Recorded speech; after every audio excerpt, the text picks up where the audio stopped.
Hello friends, मेरे dazzle classes में आप लोग का बहुत बहुत स्वागत करता हूं। तो चलिए जो आज के जो सेशन है स्टार्ट करते हैं। ये आपके महिला जो सुपरवाइज़र जो महिला पर्यवेक्षक जो होने वाली है भर्ती, इसका जो लास्ट डेट है 30 जुलाई को इसका लास्ट डेट है। अगर आप लोग फॉर्म नहीं भरेंगे तो फॉर्म को भर सकते हैं।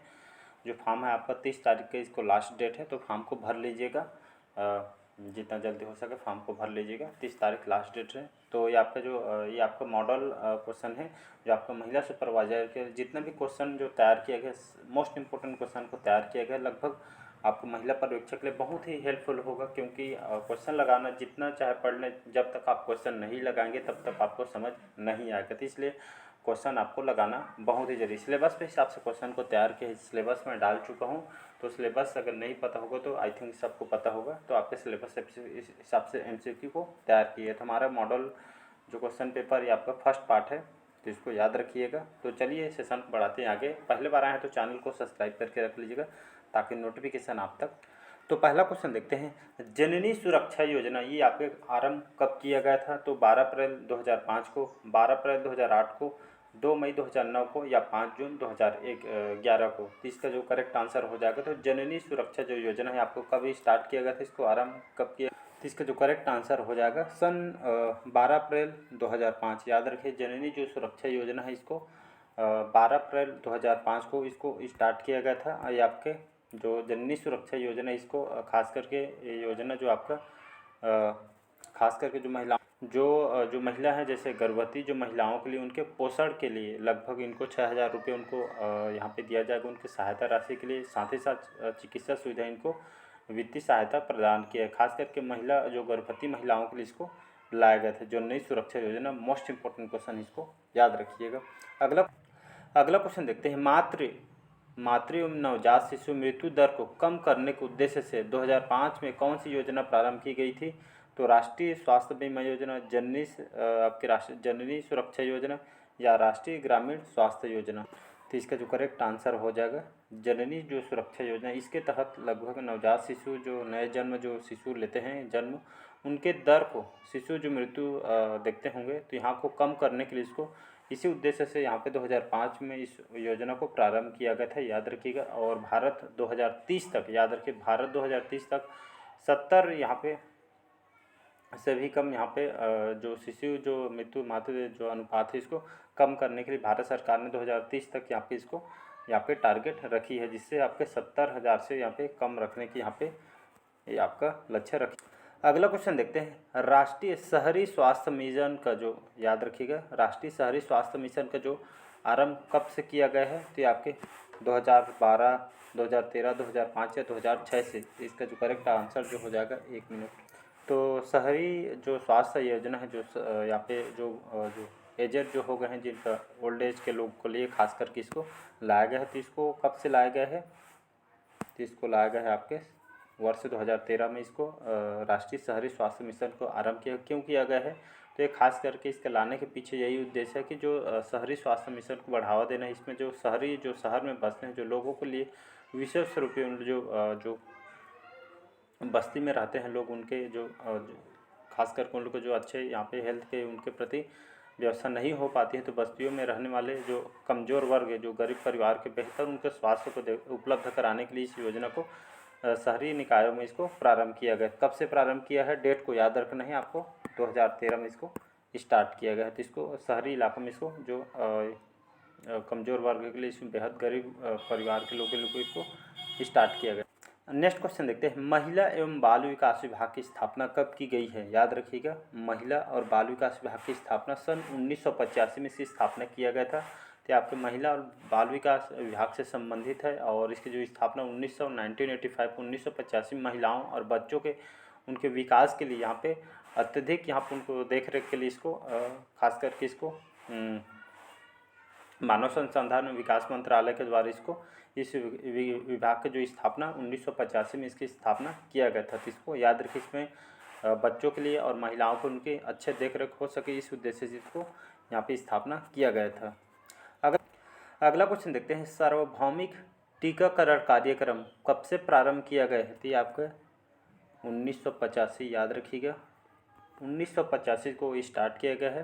तो इसको याद रखिए। खास करके टीकाकरण एक तरह का कार्यक्रम है जिसमें जो 12 प्रकार के जो जानलेवा जो रोग से खिलाफ इसके मुक्त करने के लिए इसको चलाया गया था। ये मुहैया है, जिसमें जो सभी बच्चों को उनके जीवन रक्षा के लिए उनको टीके निःशुल्क प्रदान किया गया था सरकार के द्वारा। तो इसको याद रखें, 12 प्रकार के जो जानलेवा जो रोगी हैं जो रोग से इसको आज़ाद दिलाने के लिए इसको इस टीका को बच्चों को निःशुल्क प्रदान किया गया था, मतलब इस टीकाकरण है। तो इसको याद रखें, 1985 से इसको स्टार्ट। अगला क्वेश्चन देखते हैं, बेसहारा बच्चों हेतु समन्वित कार्यक्रम किस वर्ष प्रारंभ किया गया था? 1957, 1975, 1985 में, 1992 में। तो इसका जो करेक्ट आंसर हो जाएगा 1992 में, 1992 में जो बेसहारा जो बच्चों को यहाँ पे उनके लिए देख रेख के लिए इसको प्रारंभ किया गया था। तो इसको याद रखिए। अगला क्वेश्चन देखते हैं, केंद्रीय समाज कल्याण बोर्ड की स्थापना कब हुई है? तो ये इसकी जो स्थापना है 1952, याद रखिएगा। एक बार में जैसे आपको क्लियर नहीं हो पाता, एक बार रिवाइज कीजिएगा। स्पीड में 1.5 करके स्पीड रख लीजिएगा तो जल्दी आपसे कवर हो जाएगा। तो केंद्रीय समाज जो कल्याण बोर्ड की स्थापना 1952 में किया गया था। तो खास करके केंद्रीय समाज कल्याण बोर्ड की जो स्थापना भारत सरकार के द्वारा, ये आपको 1953 को 1952-53 जो भी ऑप्शन रहेगा, कहीं कहीं पे आपसे 52 भी दिया गया है, कहीं ये 53 भी दिया है, तो उसके हिसाब से लगाइएगा आंसर को। तो भारत सरकार के द्वारा इसको 52-53 में इसको स्टार्ट किया गया था। खास करके स्वैच्छिक कार्य को बढ़ावा देने, महिलाओं और बच्चों के कल्याण के, उनके हेल्थ प्रति उनके ज़रूरत के हिसाब से उनके सहायता करने के लिए वित्तीय सहायता उपलब्ध कराने के उद्देश्य से इसको केंद्रीय समाज कल्याण बोर्ड की स्थापना किया गया है 1952-53 को याद रखिएगा। अगला क्वेश्चन देखते हैं, कल्याण विस्तार परियोजना कब से प्रारंभ हुई है? ये आपका प्रारंभ किया है 1954, याद रखें 1954 को कल्याण विस्तार परियोजना। ये भी जो समाज में वित्तीय सहायता से संबंधित है, लोगों के लिए हेल्प के लिए इसको स्टार्ट किया गया है। तो 1954 याद रखें, कल्याण विस्तार परियोजना को आरंभ। अगला क्वेश्चन देखते हैं, परिवार एवं बाल कल्याण योजना कब से चलाई गई है? तो ये आपका चलाई गई है 1967 से इसको चलाई गई है, याद रखिएगा। 1967 से परिवार और बाल कल्याण योजना को चलाई जा रही है। खास करके ये आपका जो गर्भवती महिलाओं, 6 वर्ष से कम वर्ष के बच्चों की महिलाओं के यहाँ पे उनके जो गरीब परिवार में जो बिलोंग करते हैं उनके सहायता के लिए इसको चलाई जा रही है। तो इसको याद रखिए। तो इसका जो परिवार और बाल कल्याण योजना जो चलाई, इसका जो मुख्य उद्देश्य है, इस संस्थान का जो मुख्य उद्देश्य है, इसमें आपका महिलाओं और बच्चों के विकास के क्षेत्र में आपका कार्य करना है एक तरह का। तो इसको याद।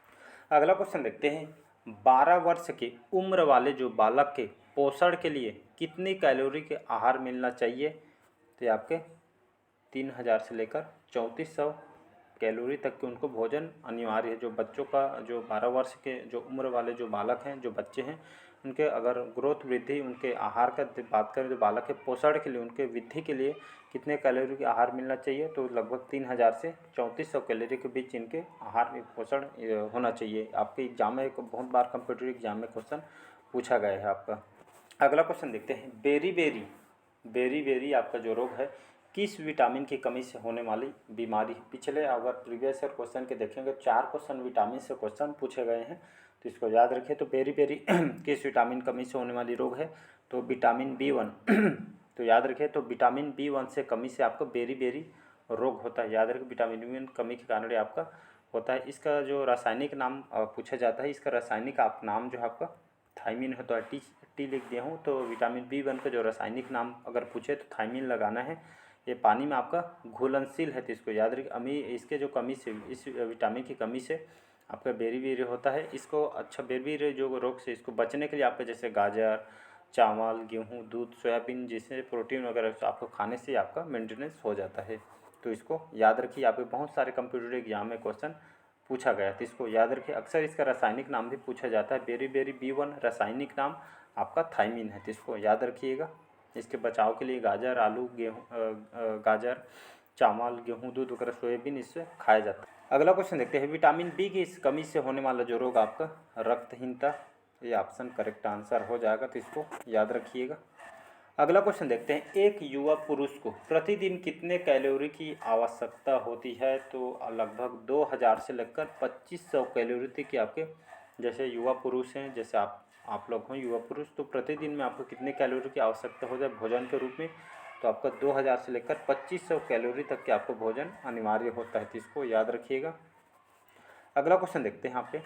तो राष्ट्रीय ग्रामीण जो स्वास्थ्य मिशन है इसको कब से शुरू किया गया है? तो ये इसको जो स्टार्ट किया गया है सन 2005 से इसको स्टार्ट किया गया है। याद रखिएगा, राष्ट्रीय ग्रामीण जो स्वास्थ्य मिशन है 2005 को स्टार्ट किया गया है। 12 अप्रैल 2005 को राष्ट्रीय स्वास्थ्य जो ग्रामीण स्वास्थ्य मिशन को इसको स्टार्ट किया है। ये खास करके जो ग्रामीण अंचल में जो निवास करते हैं, जो महिला, बच्चों, जो समाज में जो कमज़ोर वर्ग है, जिन लोग को यहाँ पे उनके जो मतलब पैसे ना होने के कारण इलाज वगैरह नहीं करवा पाते हैं, तो खास करके उनको आवश्यकता को पूर्ति करने के लिए खासकर इसमें इनको सुलभ व्यवस्था और स्वास्थ्य के प्रति ये सेवा का यहाँ पे मेडिकल के क्षेत्र में इनको स्वास्थ्य को देख रेख करना है, साथ ही साथ इसको इलाज कराना है। तो ये खास करके उनके लिए खास करके 2005 में इसको लाया गया था। तो इसको याद रखिएगा। तो ये आपके ग्रामीण अंचल में इसको लाई गई थी। तो 2005 में इसको स्टार्ट किया गया था। तो इसको याद रखिए। डेट बहुत ज़्यादा इंपॉर्टेंट है, इसमें खास करके डेट से संबंधित ज़्यादा क्वेश्चन पूछा, तो एक बार रिवाइज कीजिएगा। अगला क्वेश्चन देखते हैं। जननी शिशु सुरक्षा कार्यक्रम, जननी शिशु जो सुरक्षा कार्यक्रम कब से प्रारंभ किया गया है? तो वर्ष 2011। याद रखिए, वर्ष 2011 से जननी सुरक्षा कार्यक्रम को इसको स्टार्ट किया गया है। जो इसको लॉन्च किया था 2011 में, 1 जून 2011। याद रखिए, 1 जून 2011 को जननी सुरक्षा कार्यक्रम को इसको लॉन्च किया गया है। और इसका जो गर्भवती महिलाओं को इसको लाभ दिया जाएगा, साथ ही साथ उनके डिलीवरी के लिए सरकारी स्वास्थ्य सुविधा तक यहाँ पे उनको इसको प्रोवाइड किया जाएगा। तो वह आपको फ्री ऑफ कॉस्ट रहेगा। ये आपका भारत सरकार के द्वारा इसको लाया गया था। कब लाया गया था? आपका 1 जून 2011 को। तो इसको याद रखिएगा। अगला क्वेश्चन देखते हैं। 33% बाल मृत्यु को जो आंतरिक कारण क्या माना जाता है? मतलब 33% देखें तो बाल मृत्यु होती है। इसके जो मुख्य कारण या इसकी जो मुख्य समस्या आपका कुपोषण है। मतलब कुपोषण एक तरह का उनको अच्छी मतलब उसको अच्छे से खाना न मिलने के कारण यहाँ पे इसके जो 33% बाल मृत्यु इसी का मुख्य कारण है। तो इसको याद रखिएगा। तो खास करके कुपोषण अगर नॉर्मल भाषा में समझाऊँ तो शरीर में जो पर्याप्त मात्रा में जो पोषक तत्वों को कमी से आपका कुपोषण से ये आपका मुख्य कारण है, जिसमें 33% जो है बाल मृत्यु इसका मुख्य कारण है। याद रखिएगा।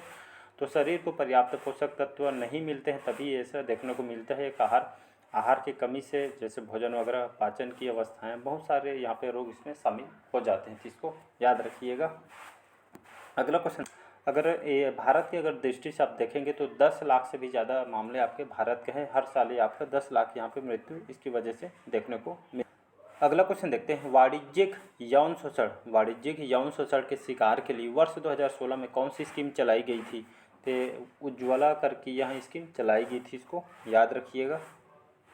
अगला और इम्पोर्टेंट क्वेश्चन है, मैं इसको IMP, वैसे तो सारे क्वेश्चन इंपॉर्टेंट है, इसको मार्क कर लीजिएगा। बेटी बचाओ बेटी पढ़ाओ योजना किस वर्ष प्रारंभ की गई है? तो ये आपको वर्ष 2015। याद रखिए, इसको 22 जनवरी सन 2015 में इसको स्टार्ट किया गया था। बेटी बचाओ बेटी पढ़ाओ योजना देश के हमारे जो प्रधानमंत्री नरेंद्र मोदी के द्वारा इसको स्टार्ट किया गया था। तो डेट को आपको याद रखना है, नरेंद्र मोदी द्वारा इस प्रधानमंत्री हमारे, तो इन्होंने 22 जनवरी 2015 को इस योजना को चलाया गया था। एक खास करके यहाँ पे जो इसको लाने की इच्छा है, तो खास करके जो बच्चों लोग के लिए इसको लाई गई थी, जो महिलाओं के लिए खास करके उनके लिए लाई गई थी।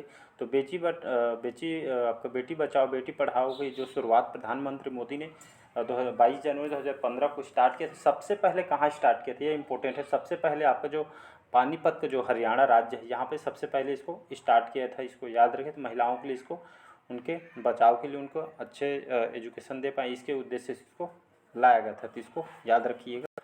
अगला क्वेश्चन देखते हैं। डिजिटल गुड्डा गुड्डी बोर्ड किस योजना के बारे में सूचना शिक्षा संचार सामग्री के प्रसारण करने का कार्य करता है? तो आपका बेटी बचाओ बेटी पढ़ाओ ये आपका काम करता है। तो इसको याद रखिएगा। अगला क्वेश्चन देखते हैं। 0 से लेकर 6 वर्ष के सभी बच्चों को विकास और लर्निंग आउटकम को बढ़ाने के उद्देश्य से किस योजना को प्रारंभ किया गया था? तो एकीकृत बाल विकास योजना को इसको स्टार्ट किए थे। आपका 0 से लेकर 6 वर्ष के सभी बच्चों के लिए उनके विकास के लिए लर्निंग के आउटकम को बढ़ाने के लिए उद्देश्य से इस योजना को प्रारंभ किया गया था।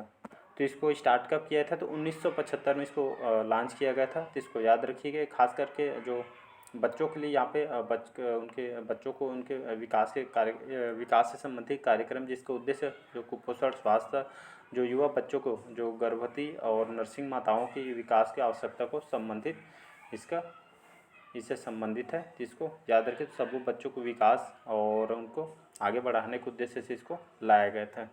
तो चलिए आज का जो सेशन है हम यहीं तक रखते हैं। आज का सेशन कैसा लगा कमेंट करके ज़रूर बताइएगा। बाकी जो क्वेश्चन हम नेक्स्ट पार्ट में कवर करेंगे। तो चैनल को पहले बार आए तो चैनल को सब्सक्राइब करके रख लीजिएगा, ताकि जो नोटिफिकेशन आप तक पहुंच पाए। जितना इंपॉर्टेंट क्वेश्चन हो सकेगा हम आपको कराते जाएंगे। तो चलिए बस आज के लिए इतना ही। Thank you.